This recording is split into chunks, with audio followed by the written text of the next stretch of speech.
श्री स्वामी समर्थ। आज आपण बनवणार आहोत मूग डाळीचे पुरणपोळ्या। डाळ मी पहिला धुवून घेतली आहे। आता ती आपण कुकरला लावूया। चण्याच्या डाळीने ॲसिडिटी होते, त्रास होतो पोटाला, म्हणून मुगाच्या डाळीचा। ही तर खरं तर मला याची ऑर्डर आहे, मी ऑर्डर घेते। तर आपण आता ह्याला 3 शिट्या काढून घेऊया। 3 शिट्या झालेल्या आहेत, डाळ उकळली आहे। आता आपण ही डाळ गाळून घेऊया। डाळीमध्ये मी एकदम पद्धतशीरच पाणी ठेवलं होतं, जास्त ठेवलं नव्हतं, त्याच्यामुळे बघा गाळायला सुद्धा लागलेलं नाही आहे। जर पाणी असेल तर मग ती गाळून घ्यायची आणि ते पाण्याची आमटी जशी कटाची आमटी करतो ना तशीच करायची। त्याच्यात आपण गूळ मिक्स करणार आहोत।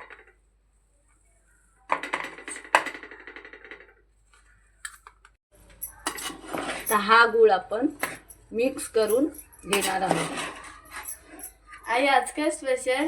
अरे मूग डाळीच्या पुरणपोळ्या ऑर्डरच्या आहेत रे। ऑर्डर आली ना त्याच्या करायच्या।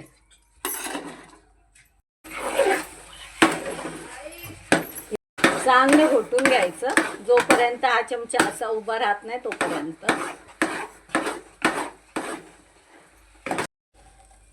वेलची पावडर टाकूया।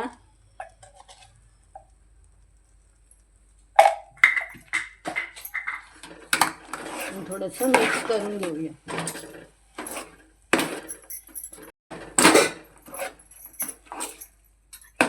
हे बघा असा चमचा उभा राहायला पाहिजे त्याच्यामध्ये, म्हणजे आपलं पुरण तयार झालेलं आहे। आता याला पुरण यंत्रामध्ये आपण वाटून घेऊया। यंत्रामध्ये हे टाकून आपण वाटून घेऊया। गरम गरम असताना टाकलं ना की लगेच होतं ते, अगदी 5 मिनिटात।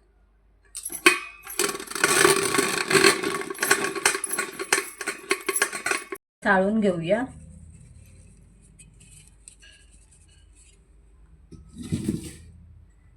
गव्हाचं पीठ मिक्स करूया।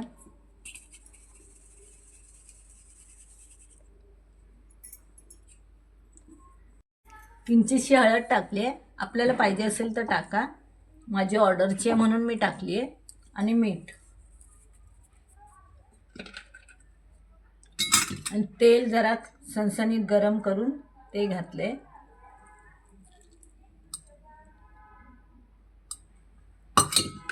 गरम तेल आहे म्हणून चमच्याच्या साहाय्याने थोडं जरा मिक्स करूया।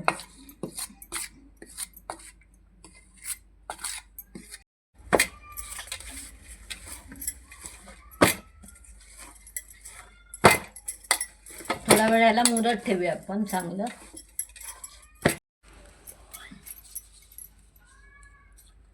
गोल अशी वाटी करून घेऊया।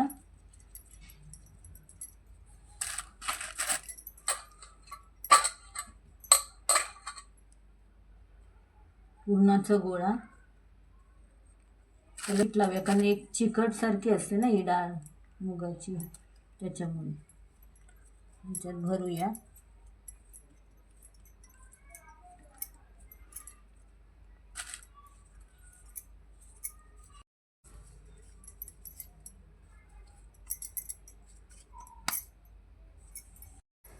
असं थोडी स्प्रेड करून घेऊया। थोडी जरा प्रेमानेच लाटूया, नाही तर मग ते पुरण सर्व बाहेर येईल।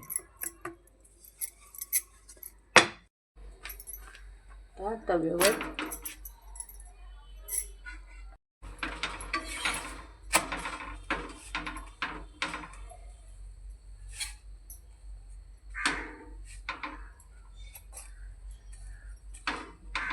फुगली आहे पुरणपोळी, अगदी भारी मस्त।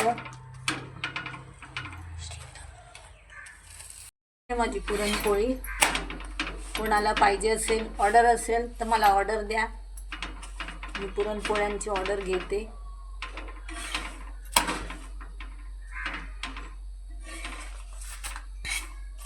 अगदी भारी मऊ लुसलुशीत मुगाची पुरणपोळी। श्री स्वामी समर्थ।